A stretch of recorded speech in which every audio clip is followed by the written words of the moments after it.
लालची लकड़हारे की कहानी।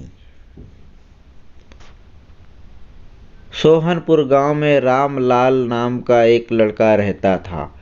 वो अपनी जीविका चलाने के लिए गांव के पास के ही जंगल से रोज लकड़ियां चुनता था और उन्हें बेचकर कुछ पैसा कमा लेता था। इसी तरह उसका गुजारा चल रहा था।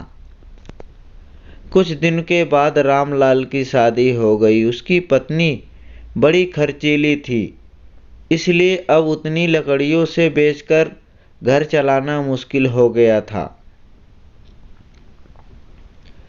ऊपर से रामलाल की पत्नी नए कपड़े खरीदने के लिए तो कभी किसी दूसरी चीज़ों के लिए रामलाल से बार बार पैसे मांगती थी।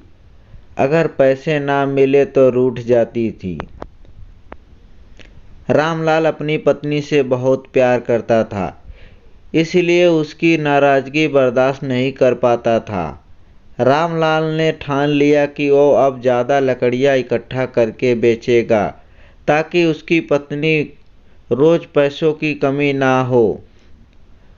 पत्नी की इच्छा पूरी करने के लिए आज रामलाल ने घने जंगल तक चला गया और बहुत सारी लकड़ियां चुनकर बाजार में बेच दी। ज़्यादा लकड़ियों से ज़्यादा पैसे मिले तो खुश होकर रामलाल ने सारे पैसे अपनी पत्नी को दे दिए। अब रोज़ रामलाल ऐसा ही करने लगा।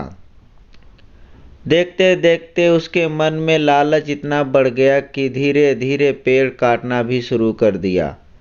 पेड़ काटने से ज़्यादा लकड़ियाँ हो जाती थी और अधिक दाम मिलने लगे।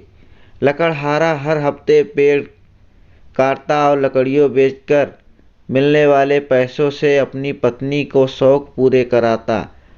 अब पैसे ज़्यादा आ रहे थे तो घर भी अच्छे से चल रहा था। धीरे धीरे पैसों को जुए में लगाना शुरू कर दिया। जुआ खेलने की लत ऐसी लगी कि रामलाल एक मोटी रकम उसमें हार गया।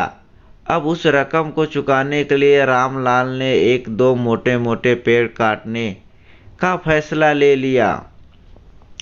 जैसे ही रामलाल ने जंगल में जाकर अपनी कुल्हाड़ी को एक बड़े पेड़ पर चलाने की कोशिश की तो उस पर पेड़ की टहनी हमला कर दिया। रामलाल चौंक गया। फिर उसने पेड़ की एक टहनी को लपेट लिया। रामलाल कुछ समझ नहीं पाया कि वह सब क्या हो रहा है। तभी पेड़ से आवाज़ आई, मूर्ख, तू अपने लालच के चक्कर में मुझे काट रहा है। तू सारे पैसे जुए में लुटा देता है और फिर पैसे लौटाने के लिए पेड़ काटने आ जाता है। मुझे पता है कि पेड़ कितनी कीमती होते हैं। हमारे अंदर भी जान बसती है और हम तुम इंसानों को जीने के लिए हवा, धूप, छाया और भूख को शांत करने के लिए फल देते हैं, लेकिन तू अपने स्वार्थ के लिए हमें काट रहा है। पेड़ ने कहा, आज तू रुक, यही कुल्हाड़ी से अब तेरे ऊपर चलाऊंगी। पेड़ की टहनी कुल्हाड़ी से रामलाल पर वार करने ही वाली थी कि गिड़गिड़ाने लगा। उसने माफ़ी मांगते हुए कहा, मुझसे गलती हुई है, लेकिन मुझे सुधारने का मौका दो। अगर आप मुझे मार दोगे तो मेरी पत्नी का क्या होगा? वो अकेली पड़ जाएगी। आज मैं किसी पेड़ को नहीं काटूंगा, यह प्रण लेता हूँ। यह सब सुनकर पेड़ रामलाल के ऊपर दया आ गई। उसने रामलाल को छोड़ दिया। छूटते ही रामलाल भागकर अपने घर गया। पैसों के लालच में आने का संकल्प ले लिया। कहानी से सीख, लालच में आकर पर्यावरण के साथ खिलवाड़ नहीं करना चाहिए। हमें ऑक्सीजन से ही निकलती है। इन्हें काटकर हम खुद अपने जीवन को संकट में ला रहे हैं। अगर इस कहानी से कुछ सीख मिली है तो वीडियो को लाइक, शेयर एंड चैनल को सब्सक्राइब जरूर करें। कमेंट में अपनी राय ज़रूर दें। Thank you.